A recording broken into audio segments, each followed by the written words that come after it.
Muy buenos días mis queridos hermanos, mis queridos amigos. Aquí estamos de nuevo en este espacio maravilloso que el Señor nos permite tener para estudiar la lección de escuela sabática, para estudiar su palabra.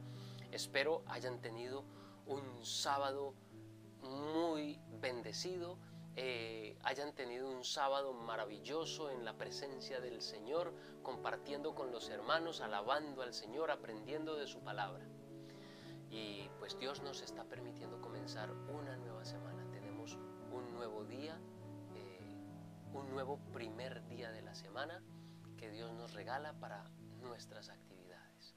Y hoy pues nos reunimos aquí para estudiar la lección correspondiente al domingo 21 de mayo.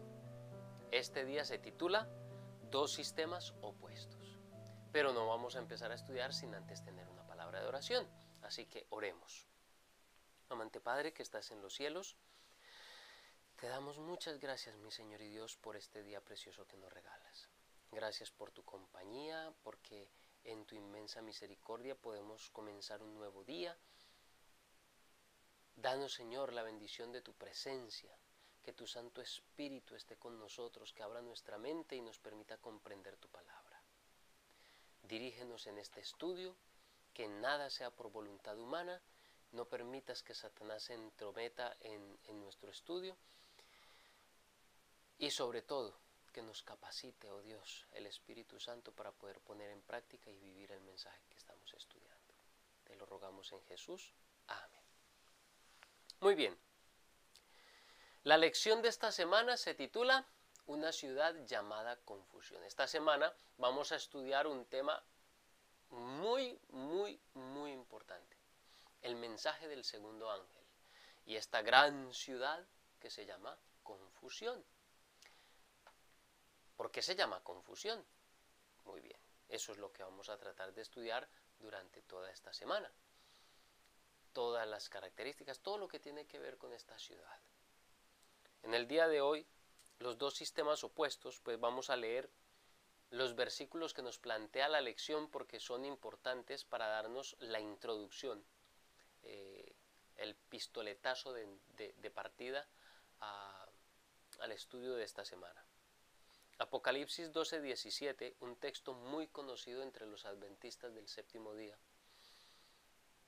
muy importante en el surgimiento de nuestra denominación, también nos muestra algo muy importante. Entonces el dragón se llenó de ira contra la mujer y se fue a hacer guerra contra el resto de la descendencia de ella, contra los que guardan los mandamientos de Dios y tienen el testimonio de Jesucristo. Apocalipsis 17:14 dice, pelearán contra el Cordero y el Cordero los vencerá, porque es Señor de señores y Rey de reyes y los que están con él son llamados, elegidos y fieles. A lo largo de todos los siglos, Dios siempre ha tenido un pueblo escogido, un pueblo fiel, un pueblo que permanece fiel a los principios que Dios le ha otorgado. A través de los siglos, de las edades, siempre Dios ha conservado a un pueblo fiel. En esta ocasión, en el mensaje que se presenta para estos últimos días, este grupo fiel se presenta como los que guardan los mandamientos de Jesús y tienen el testimonio de Jesucristo. Y también dice que son llamados, elegidos y fieles. Son características bastante interesantes e importantes de ese pueblo, de ese grupo que Dios ha escogido, que permanece fiel a ese Señor. En Apocalipsis 14:8 dice, otro ángel lo siguió diciendo, ha caído Babilonia, la gran ciudad, porque ha hecho beber a todas las naciones del vino del furor de su fornicación. Apocalipsis 17, 1 y 2 dice, vino uno de los 7 ángeles que tenían las 7 copas y habló conmigo diciendo, ven acá, te mostraré la sentencia contra la gran ramera, la que está sentada sobre las muchas aguas. Con ella han fornicado los reyes de la tierra y los habitantes de la tierra se han embriagado con el vino de su fornicación. Aquí ya nos están presentando directamente el tema que nosotros tenemos que abarcar durante esta semana.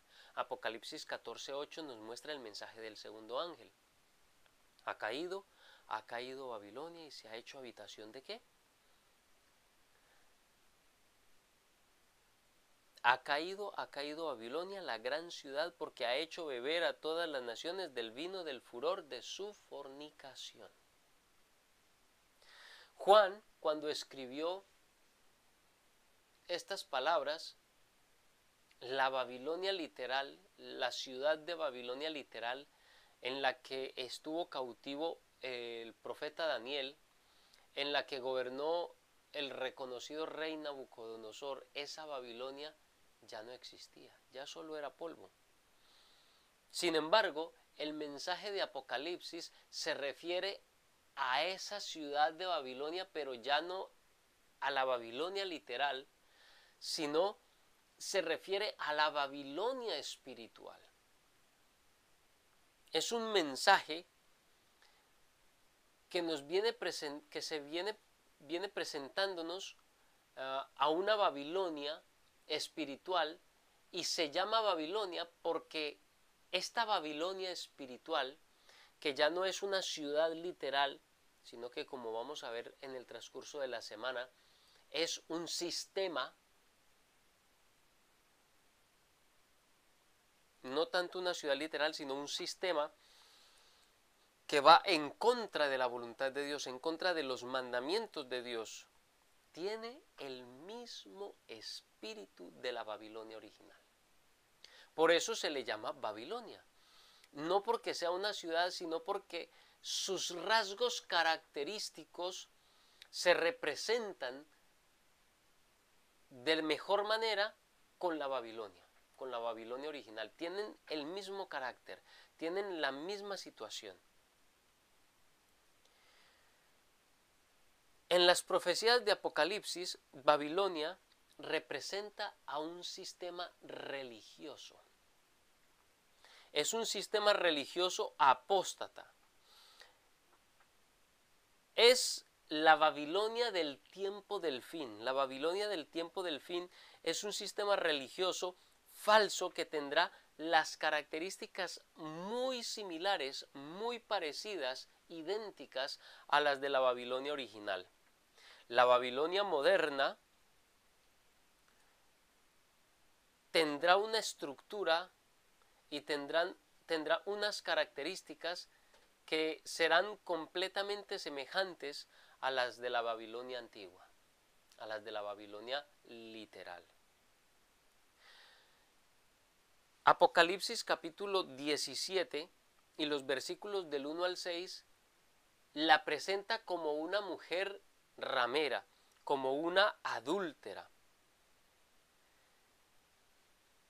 Dice que tiene un misterio, un nombre escrito en su frente. Dice Babilonia la Grande, la madre de las rameras. Una de las características de esta Babilonia es que se viste de púrpura y de escarlata, y le gusta hacer alarde de su riqueza, porque también se le muestra como adornada de joyas, de piedras preciosas, de riquezas.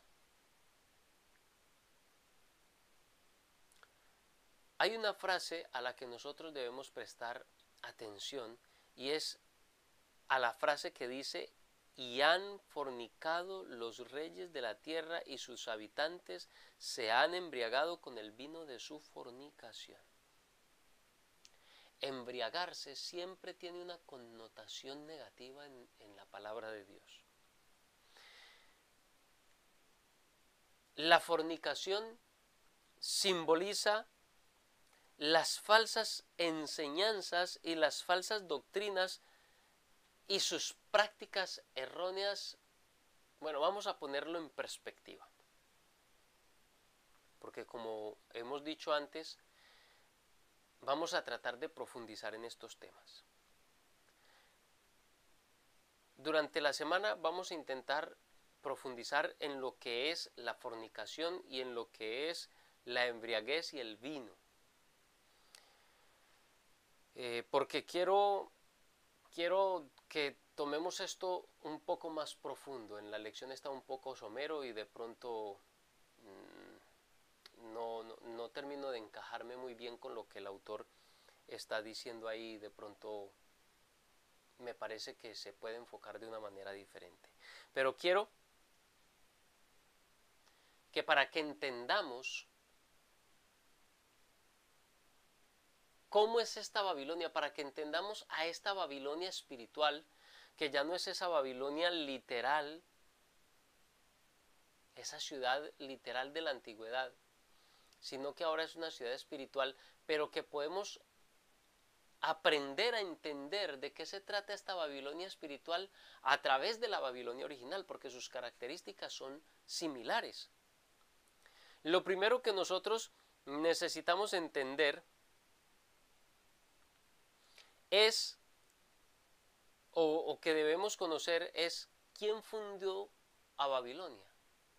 ¿Quién es el fundador de Babilonia? El fundador de Babilonia fue Nimrod. Eso lo podemos encontrar en el libro de Génesis. En los primeros capítulos de Génesis se nos cuenta todas estas historias. El que fundó la ciudad de Babilonia fue Nimrod, cuyo nombre en sí mismo significa rebelión. La torre y la ciudad que se construyeron fueron un acto de rebelión contra Dios. En el libro de Patriarcas y Profetas, en la página 99, dice de la siguiente manera. Dice: decidieron construir allí una ciudad y en ella una torre tan estupenda, de tan estupenda altura que fuera la maravilla del mundo. Estas empresas fueron ideadas para impedir que la gente se esparciera en colonias. Dios había mandado a los hombres que se diseminaran por toda la tierra, que la poblaran y que se enseñorearan de ella. Pero estos constructores de la Torre de Babel decidieron mantener su comunidad unida en un solo cuerpo y fundar una monarquía que a su tiempo abarcara toda la tierra. Así, su ciudad se convertiría en la metrópoli de un imperio universal. Su gloria demandaría la admiración y el homenaje del mundo y haría célebres a sus fundadores. La magnífica torre, que debería alcanzar hasta los cielos, estaba destinada a ser algo así como un monumento al poder y la sabiduría de sus constructores, para perpetuar su fama hasta las últimas generaciones. En pocas palabras, lo que estaban haciendo era un nuevo orden mundial. Dios les había ordenado al ser humano, les había dado una bendición y les había dicho: llenad, henchid la tierra, multiplicaos, que se esparcieran por toda la tierra. Pero los constructores de la Torre de Babel estaban pensando en una cosa totalmente diferente. Los constructores de la Torre de Babel, de esta ciudad, lo que estaban haciendo era un nuevo orden mundial. Lo que querían era consolidarse en un solo lugar, vivir en pecado, salvaguardarse a sí mismos incluso en caso de que hubiese otro diluvio. Los de la Torre de Babel solo estaban pensando en honrarse a sí mismos. Estaban en rebelión. El acto de construir la torre y la ciudad era una rebelión en contra de Dios. Dios les dio la orden de esparcirse. Dios da la orden al ser humano de diseminarse por la tierra, pero ellos deciden ir en contra de la voluntad de Dios.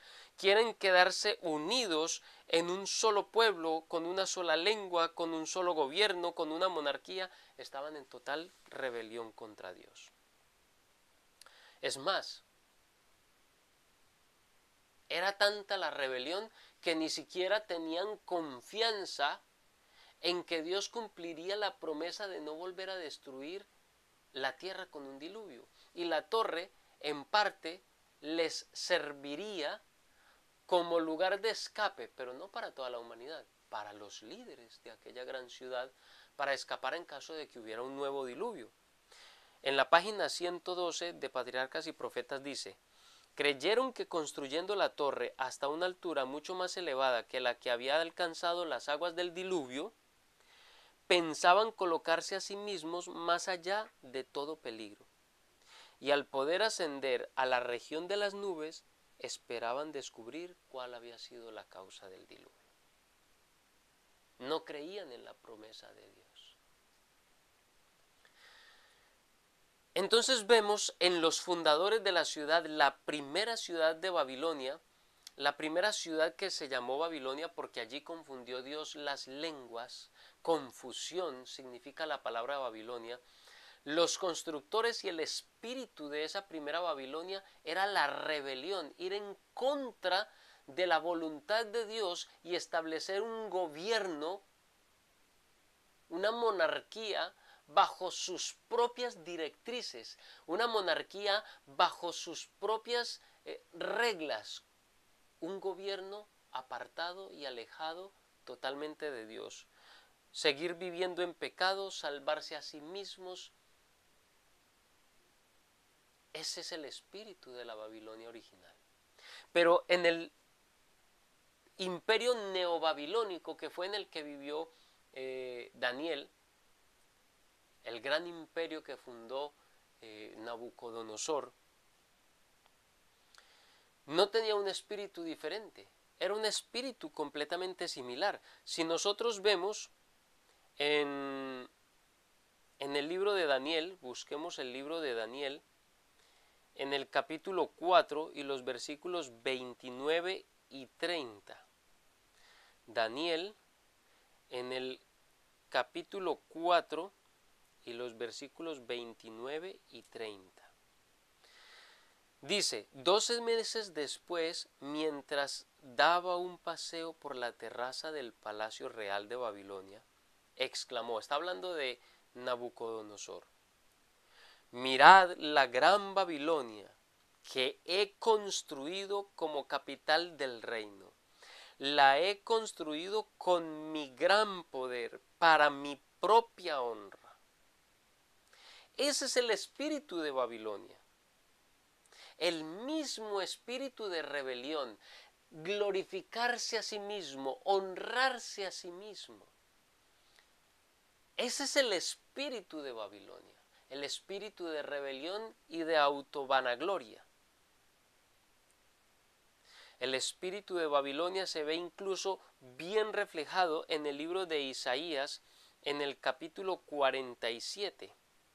Isaías en el capítulo 47 y en los versículos y en el versículo 10.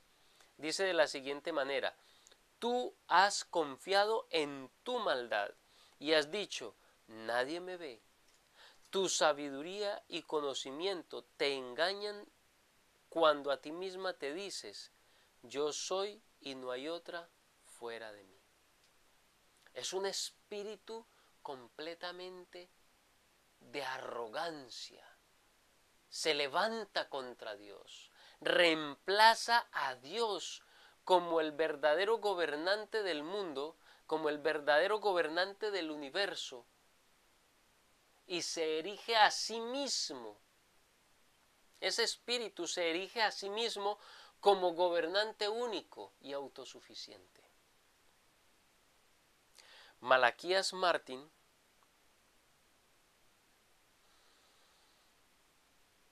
escribió acerca de este poder en un libro que se llama Las llaves de esta sangre. Para los que no saben quién es Malaquías Martín,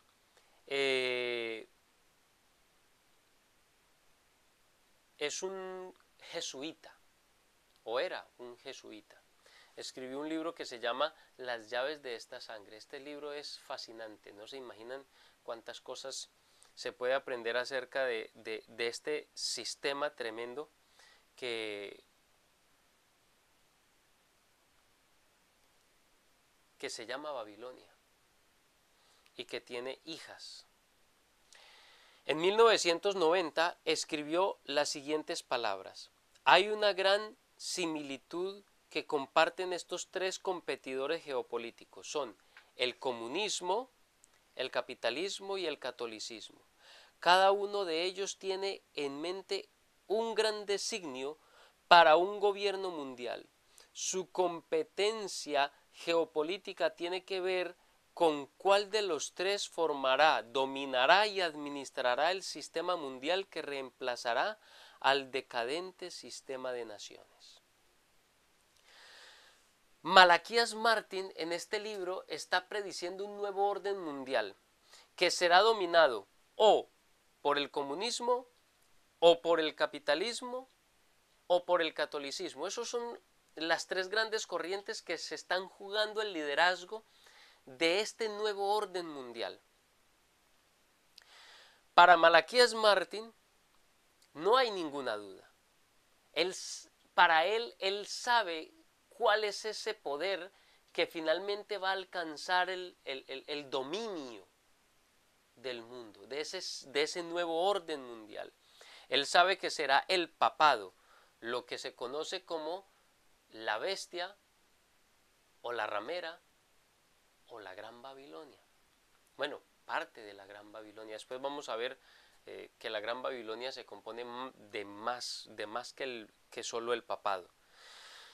Pero hablando acerca del papado, de quién va a ser el poder que gobierne, dice de la siguiente manera Malaquías Martín, este jesuita: una vez que la competencia se haya decidido, para él no hay ninguna duda que quien va a ganar esta competencia será el papado. Una vez que la competencia se haya decidido, el mundo y todo lo que está en él, nuestro estilo de vida como individuos y como ciudadanos de las naciones, nuestras familias y nuestros trabajos, nuestro comercio y dinero, nuestros sistemas educativos y nuestras religiones y nuestras culturas, hasta los símbolos de nuestra identidad nacional, que la mayoría de nosotros siempre hemos tomado por sentado, todo habrá sido poderosa y radicalmente alterado para siempre. Nadie puede quedar exceptuado de sus efectos. Ningún sector de nuestras vidas permanecerá intacto. Nadie que esté familiarizado con los planes de estos tres rivales tiene ninguna duda de que solamente puede ganar uno de ellos. Y para Malaquías Martín no hay duda, será el papado. Y para nosotros tampoco hay duda, sabemos que es así. Sabemos que es así.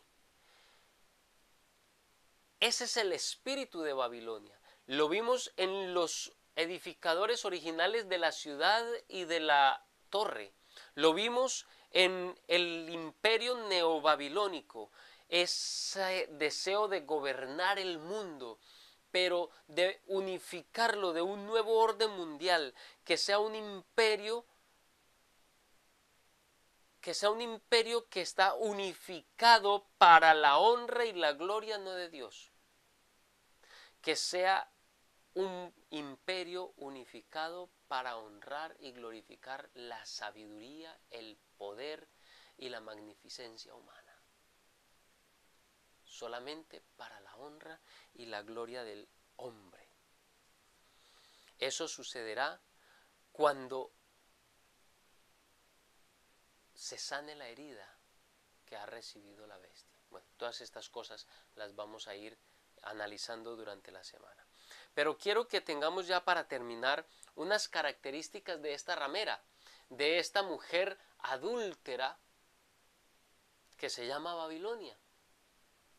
Esta mujer ramera que se llama Babilonia, que es la misma bestia y que conocemos como el papado, tiene ciertas características que la van a hacer reconocible y realmente con esto ya no nos va a quedar ninguna duda de quién se trata. Primero, es una ramera, significa que es una iglesia apóstata, que ha adquirido dentro de sí una serie de características de doctrinas falsas y prácticas falsas que la han hecho apóstata, adúltera. Se sienta sobre las muchas aguas, según el libro de Apocalipsis capítulo 17, que en el mismo capítulo 17 las aguas dice que representan muchedumbres, naciones, pueblos y lenguas, lo que significa que si se sienta sobre las muchas aguas es que tiene un dominio global de las gentes. Tiene relaciones ilícitas con los políticos mundiales, por eso es apóstata, por eso es una iglesia ramera, porque hace una alianza prohibida, adúltera, con los políticos mundiales. Además, tiene el vino de las falsas doctrinas, doctrinas que no tienen ningún apoyo, y lo vamos a ver durante esta semana cuáles son algunas de ellas, de esas doctrinas y prácticas que no tienen ni un ápice de apoyo en la palabra del Señor y sin embargo las enseñan como mandamientos, como si fueran mandamientos divinos. Sus colores preferidos son el púrpura y el escarlata. Díganme qué iglesia utiliza esos colores y a quienes se les llaman los purpurados. Es rica y ostentosa porque va ataviada de oro, piedras preciosas y perlas, o sea, le gusta ostentar, darse la gloria a sí misma. Tiene hijas y actúan exactamente igual que ella. Esas hijas son esas religiones, esas otras rameras, como las llama el libro de Apocalipsis, que aunque no se quedaron con su madre, sí que siguen enseñando las mismas doctrinas falsas, ese mismo vino, esas mismas características de prácticas y doctrinas falsas que no tienen apoyo en la palabra del Señor.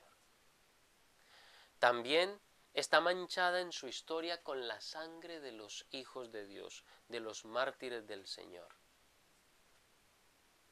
Y nosotros sabemos lo que ocurrió en la Edad Media, la mal llamada Santa Inquisición, que de santa no tiene nada porque fue un sistema cruel que torturó, masacró a los hijos del Señor. Pero hoy en día tiene una tapadera. Se hace ver como un sistema lleno de amor y misericordia. El Papa Francisco habla de consolidar a las naciones. Mire que por debajo, aunque lo adorna con cosas que parecen muy bonitas, por debajo la intención es la misma. Un sistema mundial de gobierno, el nuevo orden mundial.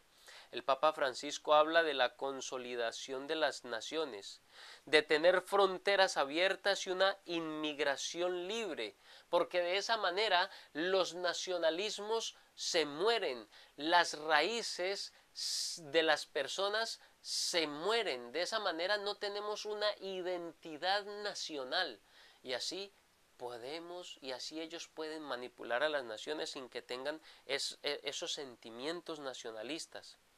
Ataca al capitalismo con el pretexto de un bien común, a las corporaciones que cuiden el medio ambiente. Hay un progreso, hay un impulso grande por parte de la Iglesia. Ya la Iglesia Católica, ya el Papa no habla ni acerca del aborto, que es un asesinato cruel contra una vida inocente, ya no habla sobre el homosexualismo, ya no habla sobre esos temas que hoy en día serían temas muy controversiales. No, ya él habla de temas que sean más halagüeños para las personas, que les dé más visibilidad y más aceptación en el mundo. Así que su caballito de ataque, su corcel para impulsar en el mundo es el cambio climático, nuestra casa común, el mundo. Son cosas muy bonitas que nosotros como cristianos necesitamos hacer. Nadie más que nosotros, como hijos de Dios, deberíamos tener la conciencia de cuidar este planeta. Pero Él, solapadamente, mediante estas cosas, lo que está queriendo hacer es unificar al mundo en el nuevo orden mundial en rebelión contra Dios. Lo que quiere es redistribuir la riqueza con los países pobres, pero oculta aspiraciones comunistas. Mis queridos hermanos, ya vamos dándole forma a este sistema, a Babilonia, vamos dándole forma, ya entre medias pues he ido diciendo, y aquí pues prácticamente fue directo, de quién es esta ramera, de quién es esta Babilonia. Hemos visto quién es, pero vamos a seguir dando características y vamos a seguir dando cosas para que entendamos, que nos quede a ciencia clara quién es esta Babilonia. Por el momento, quiero invitarles para que analicemos estas evidencias, esto que estamos estudiando, estos dos sistemas. Con esto que hemos dicho, hemos visto las características, hemos visto cosas que tienen que ver con esta Babilonia, con este sistema, pero que no se nos olvide que hay otro sistema. Ese pueblo fiel, que a pesar de las situaciones, que a pesar de que parezca que en el mundo no va a quedar nadie que sirva al Señor con todo su corazón, Dios siempre ha tenido un remanente fiel sobre la tierra, y en esta época del tiempo del fin también lo tiene. Están estos dos sistemas encontrados y vamos a seguir hablando acerca de ellos durante esta semana. Les invito para que abramos nuestra mente y podamos entender y comprender este mensaje tan maravilloso. Que Dios les bendiga en este día precioso, que tengan una feliz semana.